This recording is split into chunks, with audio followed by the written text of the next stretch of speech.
Welcome back to the Rob and Savage podcast. Got another special guest today, Alan Shepard. Yes, sir. Yes, sir. What's up, man? Man, nothing much, man. Just blessed to be here and honored to have the opportunity to come onto your platform and, let my face be seen. Hey, I appreciate it, man. It's a moving star. Nah. Hey, but man, we're gonna dive in, man. Who is Alan Shepard? Who is Alan Shepard? That's a great question. I've been asking myself that all my life. Okay. Nah. Hey, that's real. I'm from Detroit, of course, originally. Okay. Came down here for school, played some football. 6 mile, 7 mile, 8 I mile. see you playing games. No, I'm from Linwood. Okay, I'm from Linwood. Okay. Up and down. I got you. But came down here to Tennessee State University for one to get something different. Okay. Broaden my horizon, step outside the box. Graduated 2009, left here. Met my brothers here, Dominique, Trez, Tino, God rest his soul, Ty, G, Keelan, and Ronnie, Trez, everybody. So it was an experience that got me here. Nashville has been home for me back and forth for the past 19 years. So Okay. not a native. So let's make sure before we go any further, because I feel like that was coming next. I'm not a native, but I do show respect that this is home. My son is here, my wife is here, my family is here. So basically, you're native. I got you. It's kind of hard to, stand up to the Nashville codes. I get it. But no, man. So let's get into it, man. So what made you choose Tennessee State, man? honestly, I was trying to get out of Detroit, period. Okay. Not like I was in some trouble about to get robbed and killed, anything like that. It's just the fact that I don't like cold weather. So I wanted to get up out of that. So it was either Tennessee State or it was FAM. Okay. I wanted to go to FAM to play football. Okay. They didn't send me my acceptance letter until the day that I got to Nashville Okay. off the Greyhound. I didn't have that traditional, your mama somebody drop you off. I had 2 garbage bags and caught on the Greyhound bus and got down here for school. So Okay. I seen everybody else's parents walking them in the dorm, setting up everything. When I got here, could you imagine having 2 garbage bags, and when you get to Watson, they don't got your housing rate? Oh yeah, that's So you terrifying. just fresh off the ground. You don't know what's gonna happen. Look, I told them straight, look, man, hey, y'all gotta do something because in a foreign city. Man, listen. And then you get to see it. You find out you in the hood too. Well, when I got here, it really didn't feel like the hood. Because where I come from is definitely the hood. Right. But of course, you got to pay respects and know where you at. Everybody's stuff is different, but Nashville was totally different back then. There was a lot of rumors about going down to the gas station down there and the dirty Wendy's and all type of stuff. But Right. you get used to it. You know what I'm saying? Right. Okay.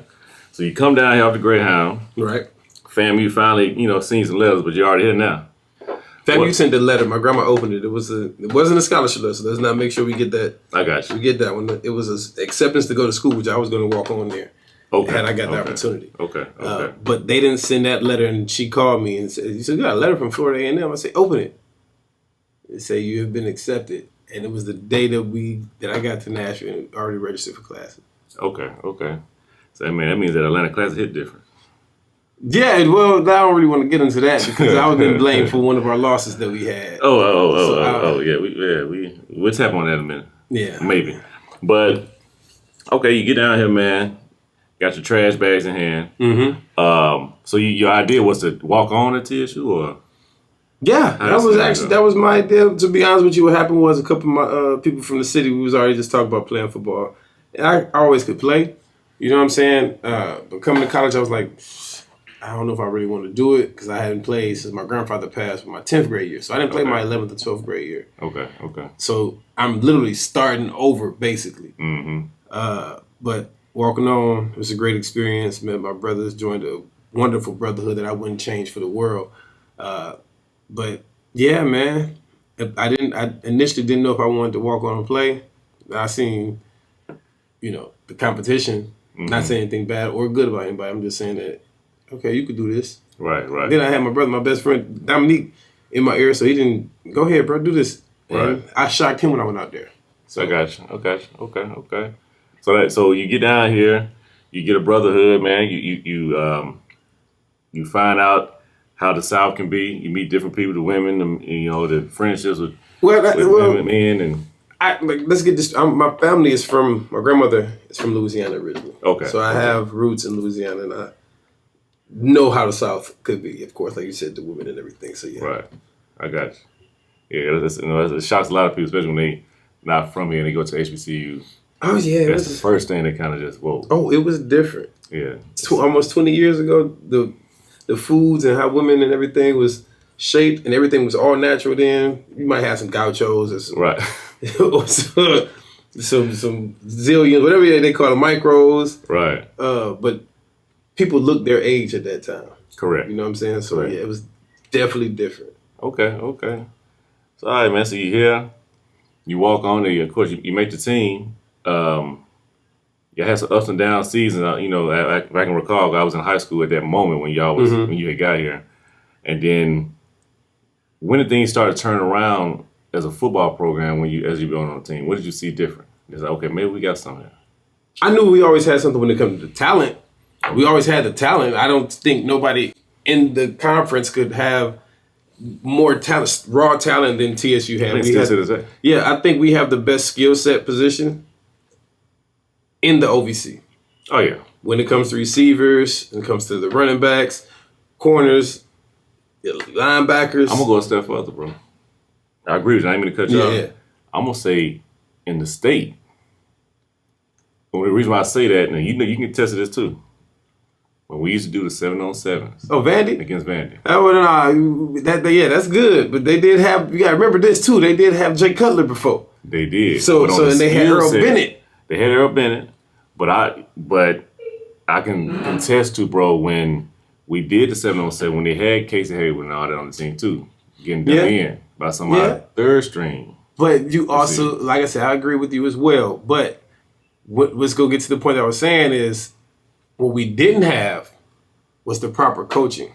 Okay. We didn't have the proper weight program as far as food, the things that, some of the other schools that aren't HBCUs have that's in the OVC. Correct. To my knowledge, we're the only HBCU that was in that OVC.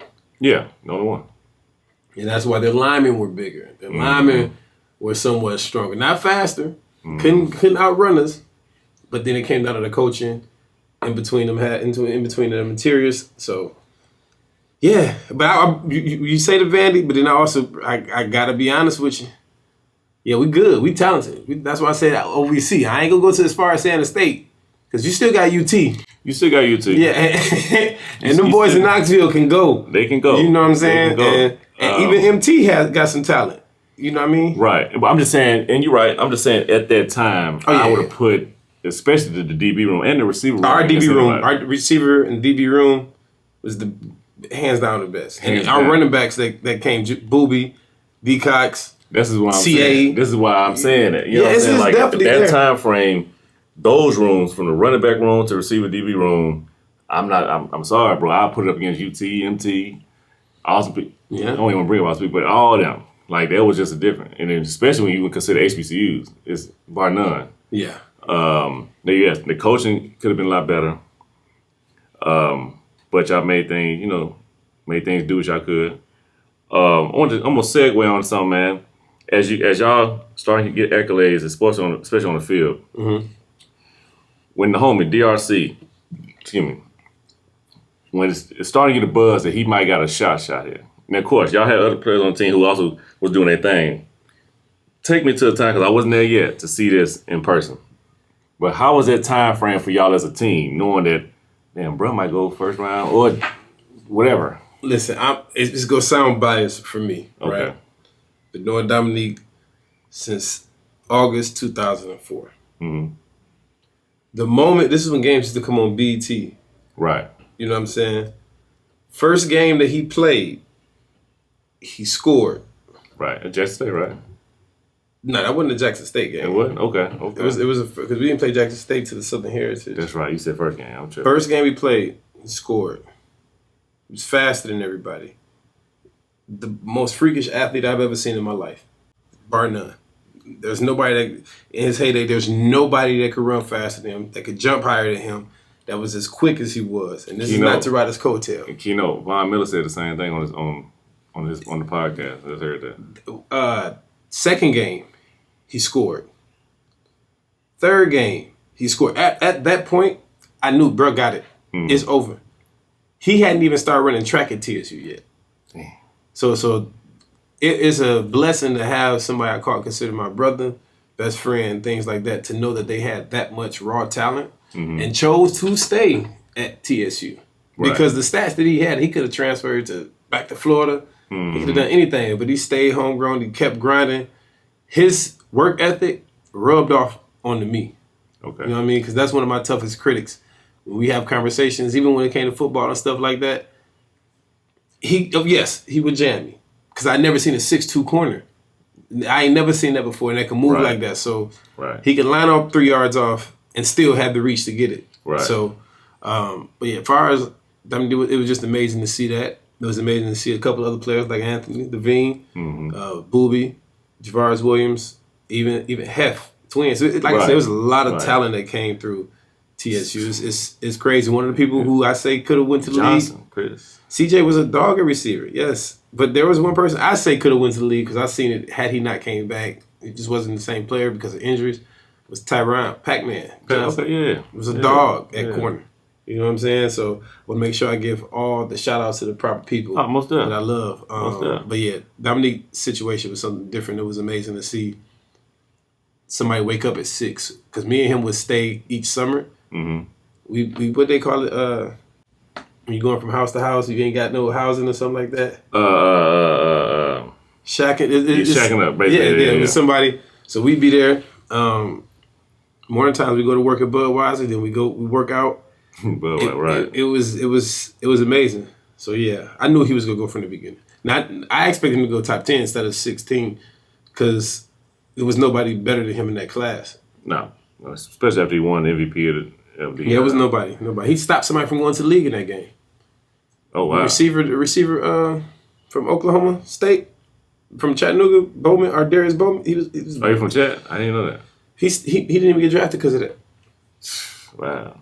I mean, he showed out, man. Yeah, man. But that was different, man. It's crazy because during this whole process here, then once he finally get there, AZ, that's when I actually met y'all. When I'm in JUCO, then I'm gonna let y'all know I'm gonna transfer back home. Boom, boom, and things worked out the way it worked out for myself. And then I get there. Then when I get there, I end up meeting you again in the students center weight room with the Cali homies. Yeah, that's shout out to them. I want to make sure my brothers, Gary, Keelan, Ronnie, Mac, God rest another best friend, Tino, God rest his soul. Rest in peace, man. Ty. Yeah, man. And, yeah, he had a movement, man. He was, even for all the stuff happened with bro, he on TV. Yeah. On the, what was that, the Bad Girls Club? Bad Girls Club. Yeah, so, man. A lot of memories. A lot of great people, individuals. I call it historic individuals because they left their blueprint, they left their footprint on the world. So definitely Tino mode to the day we die and move on to the next life. So most definitely, man. The certain kind of cloth that come out of tears. Oh, absolutely. You got to be a strong individual to go through the process of being a TSU. You got to be even stronger individual to stay and see it through. To see it through, and a lot of people don't understand that. That's why I love HBCU, especially my own. Yeah, it's a different experience. But yeah, man. So all right, Kamara's in the league. So he's doing his thing. During this time period, how's Alan looking at life, man? Ooh. What's the venture that you say, you know what? Now my boy is first round. He doing his thing. You know what I'm saying? I'm supporting him, but you know what? I want to show my light too. So how did that go for you? It ain't go. Okay. At first. And I'm going to be honest with you. I'm a very transparent person. I lived with Dominique when we was in Arizona, we was in Denver. When he first initially went to the league, it was going to be 2008, so I was going to have another year eligibility to play. So I started taking it real serious. But then something happened where I couldn't. So kind of down for that for the next couple of years. When he got drafted, when we went out to Arizona, I think I kept a college mentality with the consumption of alcohol maturing into my adult years. And I think it led to what some would consider being an alcoholic. Just having drinking a lot. I'm not caring about life. I didn't have any kids or anything like that, so I had no responsibilities. But I wasn't growing as a man. So that's real. It took years. A lot of relationships that I caused because of alcohol to fail.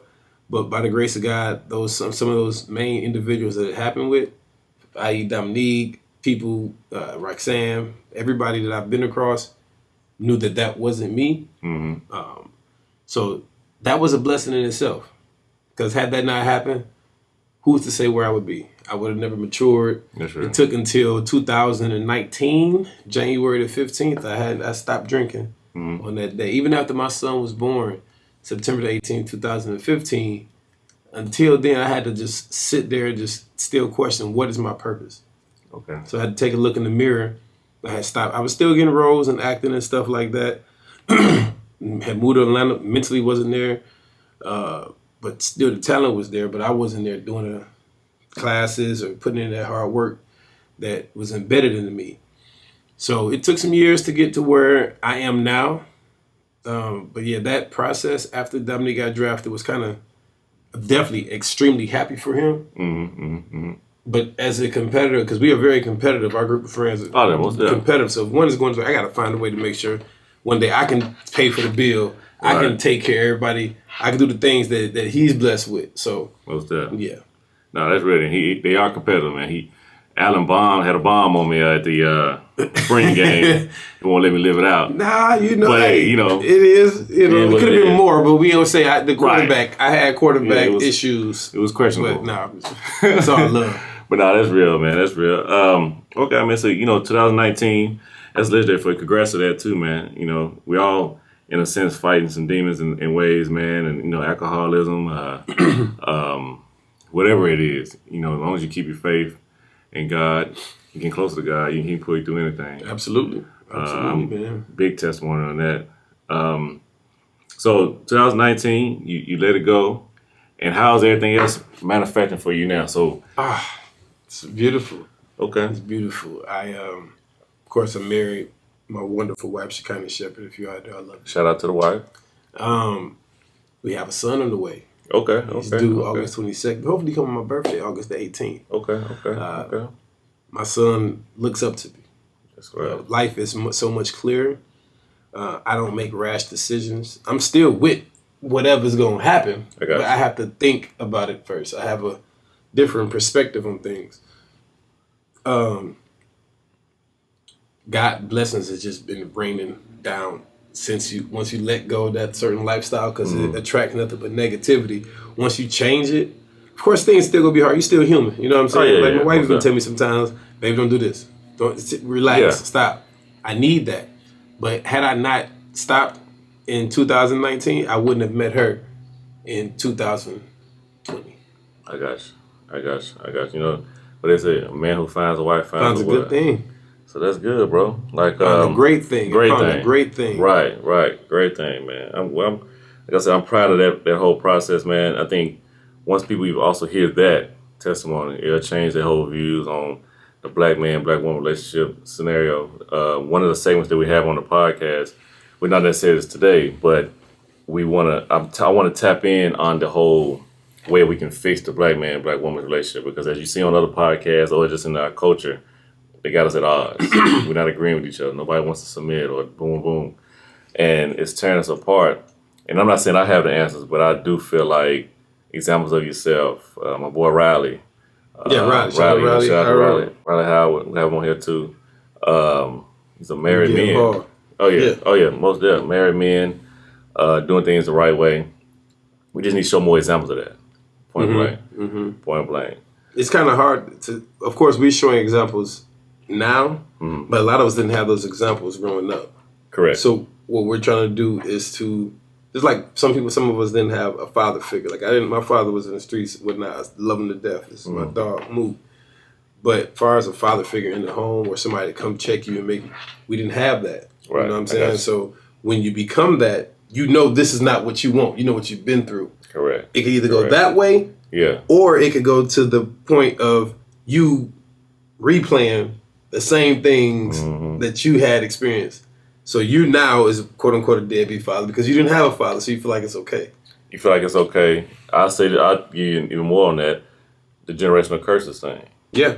Being a generational curse breaker. That's why I stopped drinking. My entire family drinks as if, that's just our thing. Everybody has their own vices and whatnot, and they can handle certain things differently. But I know that with my family, it's something that had to be broken. No, yeah, the generational curses, man. There's a lot of them, even in my family, man, that I've strived to be the generational curse breaker. So I feel that fully on your perspective on that. I want to dive in, man, into the whole acting world right quick, man. So, again, having that TSU cloth in you, a lot of TSU greats have came out, and I'm gonna say greats because they always, every time we graduate, we do something spectacular. Um, it's a nice tree of actors coming out of TSU, man. I will say, to be honest with you, I don't know any of them before your time. You know, you ain't that far from me. But I feel like since yourself and a couple others have came out, I've seen more and more. I know I asked you in the hallway about the Tiffany young lady who will be in the celebrity game July 1st at TSU in Gentry. How's that whole experience of getting into that world and navigating where's your niche? And do you see your Tyler Perry role coming soon to you? I like that. That's a good question. What got me into acting, bro, just to be honest with you, was the fact that I was the only child. Okay. Growing up, playing with wrestling figures, watching wrestling, acting out with the toys, right? Watching TV, seeing things, reenacting those. Grandma had me singing Lean On Me in front of her friends. They come over, I'm in the middle, go ahead and sing that song. Yeah. Started with that. Did some plays, Glee Club, elementary school, school plays. Now, the thing about it is in my neighborhood at a certain age, that's not something that we used to doing. Mm-hmm. Just like being a smart guy where I was from, even though it sounds cliche and sounds bad, but you get clowned on. You know what I'm saying? Yeah, that's universal. It was just football. Middle school, I kind of slowed down because we had no school plays in middle school. Mm-hmm. High school, I didn't join the performing arts part because they were a different type of individuals. What I did do is I auditioned for American Idol. People don't know that. Okay. I auditioned for American Idol. You know, I couldn't sing. I could sing. I don't know. It all depended. Right. Depending on the day. It was just to go out there. Yeah. Had a great experience with that. Got to college. Picked back up with acting. Had my first movie audition for Freedom Writers. Okay. Flew out to LA. Got casting directors, everything. Lost the part to Mario, whatever name it is that he wants to be called. Kind of look like that nigga, but not at all. But just kept the ball rolling. Auditioned for BET New Faces when they had Terrence J and Roxy in Atlanta and Chicago, and that just brings it back to Dominique, right there with me. You know, phone. I got Coach Fuller. I got to go to this audition. They let me go. Dominique called me. How you doing? What's going on? So he stayed on top of it. School plays. Did a movie in Detroit when I first graduated high school. And just kept the ball rolling, you know what I'm saying? Signed with my agency in 2009, been with them since, Talent Track Agency. And just kept it going, but my mentor wasn't there. Like I said, the growth, maturity that I have now, I'm in a different space. And I'm really practicing on my craft, working with my brothers, Jonathan Tatum, who I just did Black America with, written and co-directed by Samuel Houston. Great brother of mine, same testimony. You got to get him on the podcast. Hear that. So we're working on another movie now called Malachi. Finished the movie I just did, but I signed the NDA, so I can't really explain the role. But that's still major, man. It's a feature film from Hollywood, so it'll be out. It's not an extra role. It's definitely it's unionized for me, and I'm grateful for the check that I received from that. But yeah, man, that's how I got started. Where I'm at now is just keep moving forward with it. Now, the Tyler Perry question you asked, congratulations to him. From what I understand, he may have just bought BET or VH1. I don't know if it's confirmed yet, but whatever it is, congratulations to him. That's amazing. Hopefully, I don't just put my hat out in any roles. You know what I'm saying? Yeah. Because I have a family. I'm not putting on a dress, or I'm not about to do something that's going to make me look a certain type of way. I discussed this with one of my good friends and what I consider like a mentor to me is Stevie Baggs. We talk all the time about things like this when I go to Atlanta. And Sammy and everybody that I talk to there, we call it the office. It's a hookah lounge. So we all meet up there. But it would take the right role. The right role and the right type of script when it comes to Mr. Perry. Hopefully he does see this, or someone sees my work and he offers that. I'm always willing to work. But as long as it's worth it and there's a positive or some type of message that's going to be displayed in that. It's not a cliche where the black man is a deadbeat. Or man, I'm so glad his picture is painted in a negative way. Most definitely. Change that. So no, I'm glad you said that, man. Like I said, I mean, shout out to him. for inquiring both networks. I just hope that acquiring. You're right. My bad. You from Detroit. But I'm glad that he did that, man, and hopefully they'll take the Baby Boy out the VHS tape. They playing too many reruns on BZ. But I'm gonna say this, man. I knew you was working, man, when I was just sitting at the crib, just chilling, and I think it was a Bar Durham commercial. Come on, and I said, I know this ain't the nigga. I know this ain't Alan. And it just showed like the silhouette like back of your head or something. We got paid good for that. I actually got paid real good for that. Okay. And I was literally on set for about 30 minutes because it was originally supposed to be my son and I. Okay. Alan Shepard Jr., Poppy. However, some discrepancies from, you know how that goes. I got you. And he wasn't allowed to come, even though I wanted to try to make some sacrifices for him. Mm-hmm. So they allowed me to continue on it. And they paid us hefty. It was not hefty, not no thousands. I got you. But for 30 minutes of work, it was worth it. It was worth it. Okay, yeah. But I said, man, look at this. I said, okay. You know what I'm saying? But I was proud, man, to see that. Okay, like, that Tennessee lineage is working. They get an opportunity to doing that. And that working. Like the shots that I shoot for Fatal Attraction, Snap, Killer Couples, the reenactment shows that everybody loved for my man. Then I probably broke the record for that, bro. Okay. I've been on the most shows of that, I think, since anybody. And I think Jupiter Entertainment will tell you that. Shout out to, if you ever seen the new Tiana Taylor movie, she has on Paramount or Peacock. It's Peacock, I believe. But Terry Abney, the young lady who plays in that, she also played in Love, and we did the same episode with Fatal Attraction. So she was my love interest, and my character killed her in that. Right. But she's doing her thing right now. So yeah, the Tennessee lineage is there. Like I said, the reenactments, I've done that. I'm past that in my career. I used a lot of those for, some money just to have. You know what I'm saying? Speaking of that, wait, forgive me if I'm wrong. I did see a snippet of you, like, it might be the same show you're talking about. Your love interest was explaining to us about something. You step out the room, came back. Oh, no, that's a movie. Okay. That was Black America, was just premiered, which was, again, by my brother Sam Houston and Jonathan Tatum. But yeah, they did that to me. They know I do not like playing roles that show me having to whoop or beat a woman or being that type of guy. I really hate that. I despise that.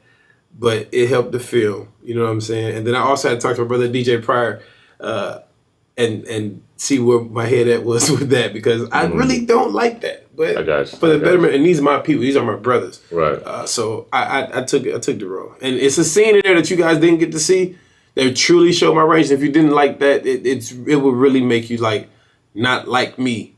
That's how good it was. No, that range. I mean, hey, I understand it, and you're right. How it depicts us, but I mean the role, it was seamless, bro. It was a good reenactment of the situation, and then that was the acting. That wasn't a reenact. That was for the movie that we just premiered the red carpet. Right. I'm sorry, but it was. I said, bro, yeah. Bro, oh yeah, and my wife was in that movie too. So we do our Nancy Davis type thing. So yeah, definitely shout her out. Shout out the wife, man. I mean, that's good. It's a family thing. Yeah, we try to make sure we get all the kids. Every child that we have is going to be in the entertainment. Not in the entertainment industry, but we're going to help cultivate whatever they want to be. If they want to try to play the piano, we're going to do that. With my son, like I said, we were just talking about YouTube and stuff with your son. Instead of us watching YouTube, let's see what we can do to people to watch us. So I try to tell every child that and everybody I come across. No, you're real. Create your own content, man. Even if it is, they'll pay you to play some toys. Oh yeah, they'll pay you just to talk, to eat. They'll pay you whatever as long as people watch it. One thing I know is that just don't compromise your morals and values. Don't compromise your morals. One thing I'll say, shout out to Charleston White on this. What I'm about to say here, the entertainment business love Black culture. Mm-hmm. Just us. If you ever just turn on your Instagram or Facebook Live, that's entertainment period for them. Then we begin to dive into how the Black person's world is. Man, we some funny people, man. We creative. We have our own lingo. It's amazing, man, that we can capitalize off this if we really just try. Absolutely. So how's fatherhood treating you? Let me ask you a question. How's fatherhood treating you, brother? It woke me up, man. To be honest, that was a good question, man. I ain't gonna say I was just spinning, but when I had my son, it made me get more serious about what I'm trying to do in life. Gave me better direction. And to be always honest with you, man, when I was in college, man, yes, I'm playing football. Promiscuous. Oh yeah, we all were. Yeah, we all were. So let's just call a spade a spade. We were promiscuous. Correct. We were young men. We weren't full man yet. We were young men. You know what I'm saying? But having a child and seeing him conceive, it just made me like respect women more and understand them more too. To be honest with you, even though in a sense, do you think his son had you do that? Oh yeah, for sure. It did. It did. I reason why I say that just because of I still was even in my later 20s, I still was kind of roaming, but seeing that and seeing how, because I already had the example. I grew up with both my parents, and I see my dad be the father figure I needed to be. But I had to be honest with you, my dad is 37 years older than me. He had me when he was 37. See, that's how my next son's going to be. I'll be 37 years. Okay. No, actually, God willing, I want him to come on birthday. We'll be 38 years apart. Okay. So now, to bring up that dynamic, my dad, great father figure, great man, but I was always getting taught the 1970s, 1968 the way he was raised. Of a man's supposed to be, which I'm not discrediting that. Tradition-wise, which is a lot of that we need to tap back into, but it put me sometimes at a disadvantage when it comes to coming to him to talk to him about women. He's going to give me the 1968 version of how women should be, not knowing how this new millennial women are different compared. Oh yeah. And then, and it kind of put me back. I got two older siblings and a younger brother. My older brother, he's older out of all of us. He did his thing with in the world he was in. So I really couldn't tap into him too much as a big of an age difference because he's 13 years older than me. Okay. My sister, she's 11 years older than me, but again, this is a female perspective, so I can't just ask her everything. My mom is your mom. We don't even want to bring up anything with your mom because she said give birth even at 50. It all depends on the type of mama you got. Like my mama is one of them ones, like she my mama's special. Okay, I got you. My family period is special. If you know me, you know my grandma is. I talk to her about anything. Okay. Anything. I'm glad. Anything and everything. Well, I'm glad you said that about your grandma. I will say this: love my parents to death. Oh, you ain't nothing like grandma. And none. My grandma and my man too. Shout out to John T. Savage, man. It's my granddad. Rest in peace. Out of all my family members, that's the one individual who I feel like I was connected to the most, as in the way I think and the way I move, especially when it comes to the community work that I do. Man, real story, man. I knew about this, but didn't really know about it. There's a center in South Nashville called Napier Center. It's 'cause my dad grew up in South Nashville, and it's a swimming pool that's in that center and a basketball gym. I didn't know, man, until I really went down there and seen the plaque, that my granddad was one of the main reasons why that's even there. He just loved the community, man. He's seen how a lot of these kids and have fathers and all that, or father figures or parents, period. And he just wanted to give back in a sense, and he was on the board to help get them a swimming pool in their center so they can have something to do in the summer. Mm. And I'm like, but think about this. Before all this happened, I've been doing community work, not knowing that spirit been on me because of him. That's a blessing. See, I see. It's funny you said that. God rest my grandfather. So, he of course laid the foundation. But what I seen somebody like you just said lay that foundation, my grandma. Mm.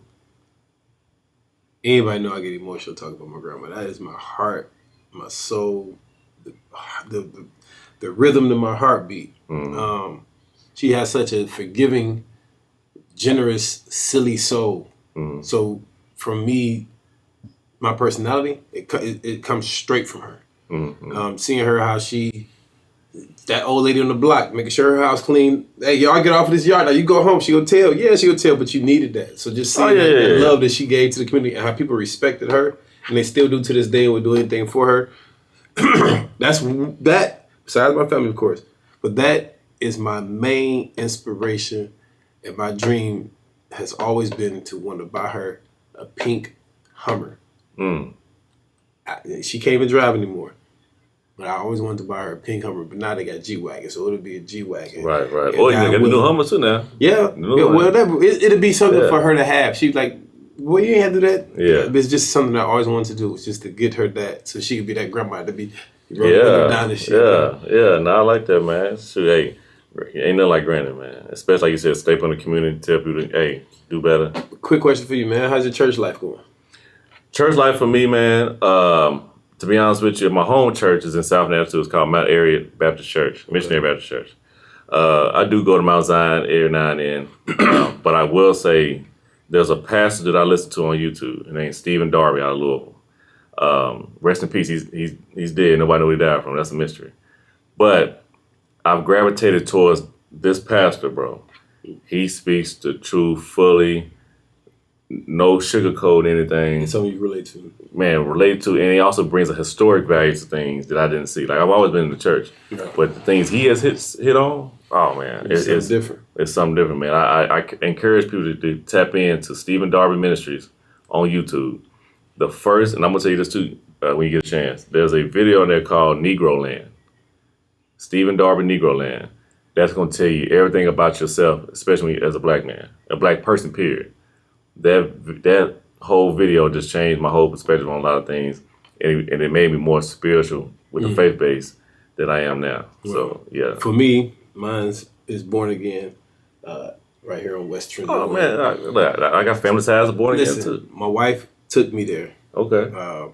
This is again why I'm so blessed to have a wife like her. Shekinah, I love you.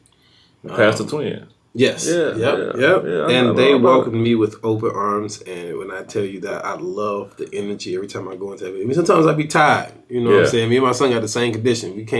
We'll tell you if it ain't hitting. We ain't go. If it started hitting, it hit.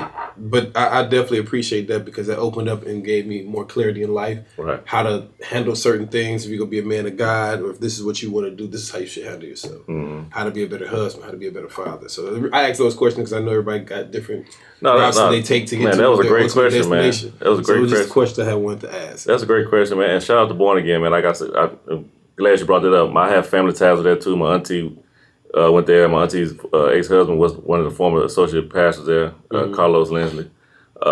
Be honest with you, my childhood, I go back and forth from Mount Airy and Born Again. Matter of fact, of course, Golden Tate, the football player, we grew up together. That was his home church. CC Wines has a connection with them too. Like it's heavy, man. Yeah, I went to her church too, Nashville Life. Well, my wife took me, of course. Wow. Got a praying wife. Once you get married, bro, make sure you find you a wife that prays over you, bro. Mine's not P-R-E-Y, but P-R-A-Y. Right. My wife prays over me and our family, and when I tell you, my grandmother and my family love her so much. That is the spirit that I needed in my life. You know what I mean? Of course, I got my son, before her, but she look at him as her son as well. Not to step on the biological mother toes, but he respects her. And when you get somebody like that, it make you have a lifelong blush on your face.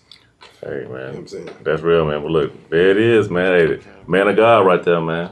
Yeah, man. Man, Alan, man, I appreciate you coming on the podcast, man. That was, you got deep, man. Yeah, man. But before we go, I do want to shout this out again. Malachi, movie that we have. We're shooting it now.